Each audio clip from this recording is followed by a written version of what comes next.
سلام علیکہ یا رسول سلام علیکہ. آپ کے سامنے رکھتا ہوں. اور پھر یہ دیکھیے کہ آج کے اس وائرس کے لیے جو ڈاکٹر کی رائے آ رہی ہے، جو بڑے بڑے ہیلتھ آرگنائزیشن کی طرف سے، تنظیموں کی طرف سے یہ جو سارے معاملات آ رہے ہیں، اسلام اس سے کتنا آگے بڑھ کے آپ کو سمجھا رہا ہے. آپ سمجھنے کی کوشش کیجیے. جب وبا آ جائے اب کرنا کیا چاہیے؟ آج ہی میں نے حدیث کی مختلف کتابوں سے چھان بین کر کے تھوڑا سا مواد جمع کیا ہے، آپ کے سامنے پیش کرتا ہوں. میں سرکار نے فرمایا اذا سمعتم بارض فلا تدخلوها. سرکار فرماتے ہیں کہ اگر تم کو یہ معلوم چل جائے، پتہ لگ جائے تم کو کہ کسی جگہ پر وبا آئی ہوئی ہے، امراض پھیلے ہوئے ہیں، اللہ نے عذاب کی شکل میں وبا نازل کر دی ہے، تو سرکار فرماتے ہیں فلا تدخلوها. او دنیا والوں، تمہاری ذمہ داری اس وقت یہ بن جاتی ہے کہ تم اس جگہ جانے سے پرہیز کر لو. مت جاؤ اس جگہ پر جہاں امراض آ چکے ہیں، وبائیں آئی ہوئی ہے، کورونا آیا ہوا ہو، اس طرح کے وائرس موجود ہو. سرکار کی تعلیم یہ ہے فلا تدخلوها، اس جگہ پہ جانے سے پرہیز کرو. یہ پہلی تعلیم سرکار نے دیا اس طرح کے امراض کے لیے. کیوں کہا کہ وہاں مت جایا کرو؟ کیوں کہا؟ وہاں اس لیے نہیں جانا ہے کہ جس جگہ پر اللہ نے اس عذاب کو بھیجا ہے، جہاں پر وہ وائرس موجود ہے، وہاں کے لوگ تو اس کو جھیل رہے ہیں. آپ اس مقام پر اس وقت موجود ہے جہاں یہ بیماری ہے نہیں، یہ وبا ہے نہیں، آپ کیوں وہاں جائیں گے؟ کیا ضرورت پڑ گئی آپ کو جانے کی؟ ضرورت ہے تو بعد میں بھی پوری کر سکتے ہیں، زندگی سے بڑھ کے تو کوئی چیز نہیں ہے آپ کے لیے. تو سرکار نے فرمایا اذا سمعتم بارض، جب بھی کسی جگہ کے بارے میں، کسی ملک کے بارے میں، کسی علاقے کے بارے میں معلوم ہو کہ وہاں قدرتی آفت وبا بن کر کے آئی ہوئی ہے، تو تم وہاں جانے کا ارادہ بند کر دو، ترک کر دو. اگر کوئی ضروری کام بھی ہو تو اس کو چھوڑ دو، کام تو بعد میں بھی ہوتے رہیں گے. اپنی زندگی بچاؤ تاکہ تمہاری بیوی، تمہارے بچے خوش رہ سکے. اپنی زندگی کی حفاظت کرو، وہاں جانے سے پرہیز کر لو. پہلی چیز سمجھ میں آ گئی. یہ تو اس وقت کی بات ہے کہ آپ کو یہ پتہ چل جائے کہ فلاں جگہ یہ وبا ہے اور ہمارے یہاں نہیں ہے، تب نہ ایسا کریں گے. دوسری صورت سرکار فرماتے ہیں وَإِذَا وَقَعَ بِأَرْضٍ وَأَنْتُمْ بِهَا، اور اگر کسی جگہ پر مرض آ گیا، اللہ کا قہر وبا بن کر کے نازل ہوا اور تم وہی موجود ہو، پہلے سے آپ ہیں وہاں موجود، اب آپ کیا کریں گے؟ سرکار فرماتے فَلَا تَخْرُجُوا فِرَارًا مِّنْهُ، تو آپ وہاں سے بھاگنے کی کوشش مت کرو، وہیں پڑے رہو. سوال یہ پیدا ہوتا ہے کہ وبا یہاں آئی ہے تو جن کو وبا کے شکار جو لوگ ہو گئے وہ تو ہو گئے. اب جو لوگ بچے ہوئے ہیں وہ بھاگ کے چلے جائیں تو یہ تو اچھی بات ہے نا، وہ بچ جائیں گے. سرکار فرماتے خبردار نہیں جانا ہے. جس زمین پر تم ہو اگر وہیں پر وبا آئی ہوئی ہے تو تم کو بیماری ہو کہ بیماری نہ ہو، تم اس زمین کو چھوڑ کے نہیں جاؤ. بیماری اگر آپ کو ہو چکی ہے تب چھوڑ کے نہیں جائیے، یہ بات تو سمجھ میں آتی ہے. بیماری نہیں بھی ہوئی ہے تو سرکار فرماتے خبردار نہیں جانا، یہی رہنا ہے تم کو. کیوں؟ سرکار فرماتے تجھے کیا خبر، وہ جو وائرس ہوتا ہے وہ تمہارے کپڑے میں لپٹا ہوا ہو، تمہارے سامان میں لپٹا ہوا ہوگا، تم اس کے شکار ابھی نہیں بنے، مگر وائرس تمہارے کپڑے میں ہو سکتا ہے، وائرس تمہارے سامان میں ہو سکتا ہے، وائرس تمہارے جسم پہ ہو سکتا ہے. تم تو ابھی بچے ہو لیکن وائرس تمہارے اندر موجود ہے، جسم پہ ہے، کپڑے میں لپٹا ہوا ہے. اب تم کہیں چلے جاؤ گے، تم بچ بھی گئے تو وہ جو تمہارے کپڑے پہ وائرس ہے، تمہارے سامان میں وائرس ہے، وہ تو وہاں پھیلے گا نا، اور بلا وجہ تمہاری وجہ سے اس علاقے میں پھر یہ بیماری پھیل جائے گی.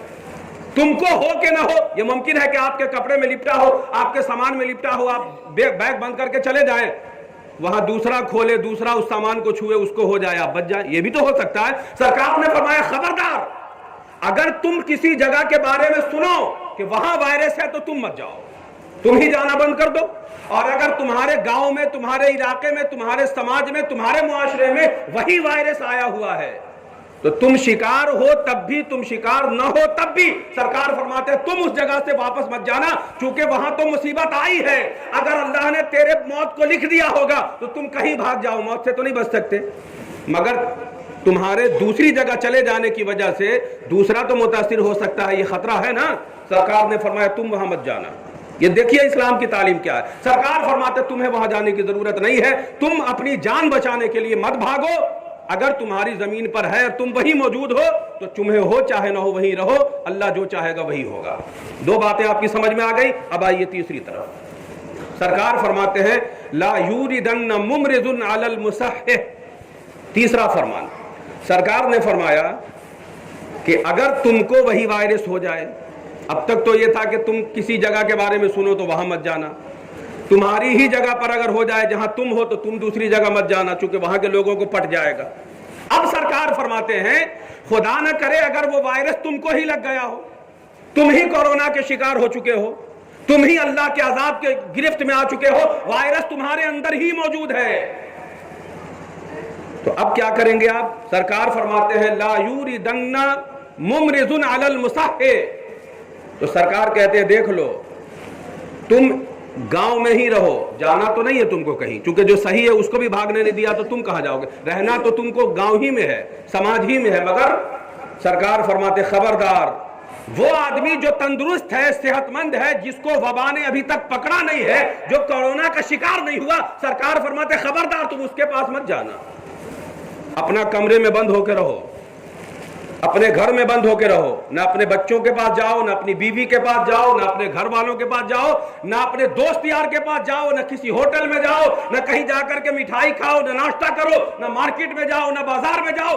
بند ہو جاؤ جب تک تمہاری وہ وبا ختم نہیں ہو جاتی. خبردار سرکار فرماتے کسی کے پاس مت جانا. کیوں؟ تمہاری یہ بیماری پٹنے والی ہے، تم جاؤ گے اور تمہارے جانے کی وجہ سے دوسرے کو پٹ جائے گی. تو سرکار فرماتے نہیں، تم کو جانا نہیں ہے، رک کے رہنا ہے. اور رکنا بھی ہے تو لوگوں سے ملنا مت. لوگ تیرے پاس آئے تو تم بھگاؤ اس کو، خبر نہ آؤ میرے پاس، مجھے بیماری لگی ہے، تم آؤ گے تو مجھے پٹ جائے گا. میں یہاں پر رک کر آپ کو ایک بات کہتا ہوں، بہت سارے لوگ ہیں جن کو ایڈز کی بیماری ہوتی ہے، بہت سارے لوگ ایسے ہیں جن کے اندر ایسا وائرس ہوتا ہے جو دوسروں کو لگ سکتا ہے. وہ کیا کرتے ہیں؟ ہوٹل میں گئے بیٹھ کے مٹھائی کھا لیا، کسی ہوٹل میں گئے سموسہ کھا لیا، کہیں گئے بیٹھ کر کے چائے پی لیا. ان کو آپ سمجھائیے گا کہ ارے آپ ایسا کیوں کرتے ہیں، آپ کی بیماری کسی اور کو بھی تو لگ سکتی ہے. تو وہ جواب میں کیا کہتے ہیں، جس کو لگے گا وہ سمجھے گا، ہمیں کیا لینا. ایسے بھی لوگ ہیں دنیا میں موجود، وہ سمجھتے ہیں ہمیں کیا لینا دینا. اسلام کی تعلیم یہ نہیں ہے. سرکار فرماتے ہیں اگر تمہاری بیماری ایسی ہے جو دوسرے کو لگ سکتی ہے، پٹنے والی بیماری ہے، تو خبردار تم کسی کے قریب مت جانا. تمہاری بیوی کیوں نہ ہو، تمہارا بھائی کیوں نہ ہو، تمہارے بچے کیوں نہ ہو، تم وہاں جاؤ گے تو اس کو پٹ جائے گی بیماری. 3 راستے ہو گئے، 3 فرمان ہو گیا سرکار کا.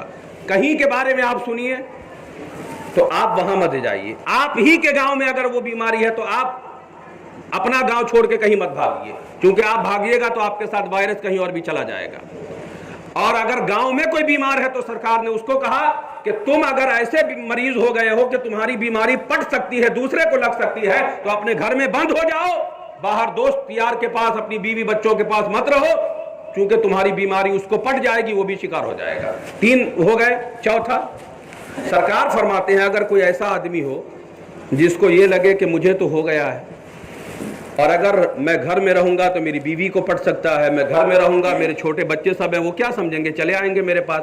اس طرح اگر اس کو احساس ہونے لگے کہ گھر پہ رہنا میرا خطرے سے خالی نہیں ہے، میرے گھر والوں کو پٹ جائے گا، میرے گاؤں والوں کو پٹ جائے گا، مسجد میں جائیں گے تو نمازیوں کو پٹ جائے گا، اب ایسی صورت میں وہ کیا کرے؟ تو سرکار فرماتے ہیں فلا یخرجوکم الا فرار. اگر تم کو ایسا لگے کہ تمہاری بیماری دوسرے کو لگ سکتی ہے، تم نہیں چاہتے کہ کوئی کسی کو پٹے، مگر تمہاری بیماری دوسروں کو پٹ سکتی ہے، تو سرکار فرماتے پھر ایک کام کرو، اپنا گھر اپنا گاؤں چھوڑ کے تم اس جنگل میں، اس ویرانے میں چلے جاؤ جہاں انسان بستے نہ ہوں. چلے جاؤ کسی جنگل میں. تمہیں لگتا ہے کہ میں تو شکار ہوں، میری وجہ سے اور بھی لوگ شکار ہو جائیں گے، تو آدمی سے دور اس جگہ چلے جاؤ جہاں ویرانہ ہے، جنگلات ہے، تمہاری بیماری کسی کو نہیں لگ سکتی، لوگ تمہاری وبا سے بچ جائیں گے. فرمایا اس جگہ چلے جاؤ. دیکھ رہے اسلام کا کیا قانون ہے. یہ سب کس نے بتایا؟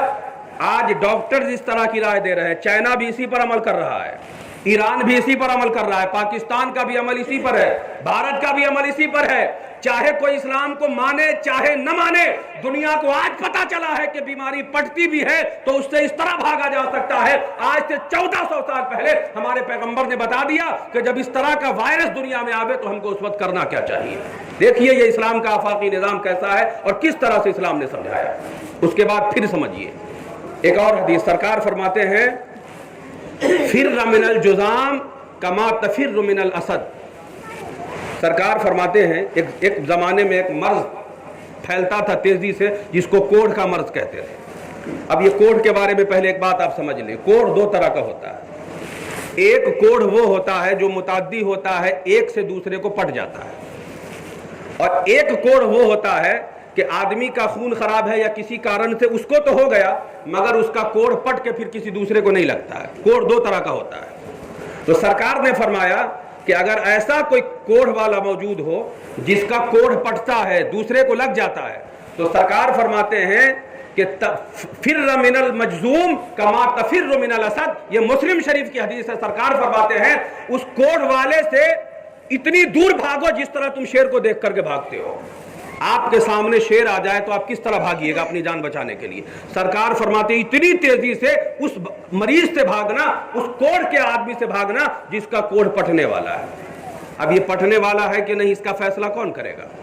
اس کا فیصلہ ڈاکٹرز کریں گے، چونکہ ہمارے پاس تو اس طرح کے آلات نہیں ہیں۔ تو ایسی بیماری اگر کسی کے پاس ہو جو پٹ سکتی ہے تو آپ اس سے بھاگیے، اس سے دور رہیے، اس سے بچ کے رہیے۔ یہ پوری تعلیم اسلام کی ہے۔ اب یہاں پر ایک بڑی بات سنیے آپ۔ ایک بار مدینے کی سرزمین پر قبیلہ ثقیف کے لوگ آئے۔ جیسے اسلام پھیلا جب تیزی سے تو دور دور تک پھیلنے لگا، تو صحابہ ایک قبیلے میں گئے جس کو قبیلہ ثقیف کہتے تھے، مدینے سے کافی دوری پر تھا۔ تو صحابہ وہاں پہنچے قبیلہ ثقیف میں، لوگوں کو اسلام سمجھایا، لوگوں کو سمجھ میں آ گیا، تو وہاں کی پوری برادری نے، ہزاروں لوگوں نے ایک ساتھ اسلام قبول کر لیا۔ تو مسلمان تو وہ لوگ ہو گئے۔ اس زمانے کا طریقہ یہ تھا کہ جو بھی اسلام قبول کرتا تھا وہ اللہ کے رسول سے ملنے آتا تھا، اور اللہ کے نبی کے ہاتھ میں ہاتھ رکھ کے کہتا تھا یا رسول اللہ میں وعدہ کرتا ہوں کہ آپ جو کہیں گے سب میں مان لوں گا، آپ کی کسی بات پر کوئی شک شبہ نہیں کروں گا، میں آپ کی ہر بات کو مانوں گا۔ یہ وعدہ کرتے تھے، اسی کا نام بیعت ہے۔ جو آج بھی پیر صاحب لوگ کرواتے ہیں نا کہ نماز پڑھیں گے، پابندی سے آپ کی بات مانیں گے، اسی کا نام بیعت ہے۔ یہ صحابہ بھی آ کے اللہ کے نبی کے ہاتھ پہ کیا کرتے تھے۔ قبیلہ ثقیف کے ہزاروں لوگوں نے اسلام قبول کیا۔ تو صحابہ نے ان سے کہا کہ تم لوگ جاؤ، اللہ کے نبی سے ملاقات کر لینا، صحابی ہو جاؤ گے، کچھ دن وہاں پہ رکنا، دین سیکھ لو گے، اسلام سیکھ لو گے، نماز روزہ سیکھ لو گے، پھر اپنے اپنے وطن چلے آنا۔ تمہارے لیے یہ تو خوشی کی بات ہے کہ سرکار موجود ہے، جا کے دیدار کرو۔ قبیلہ ثقیف کے ہزاروں لوگ تھے جو چلے آئے مدینہ شہر کی طرف، اور اس زمانے کا طریقہ تھا کہ کسی بھی شہر میں لوگ ڈائریکٹ داخل نہیں ہوتے تھے۔ اس کی وجہ کیا تھی؟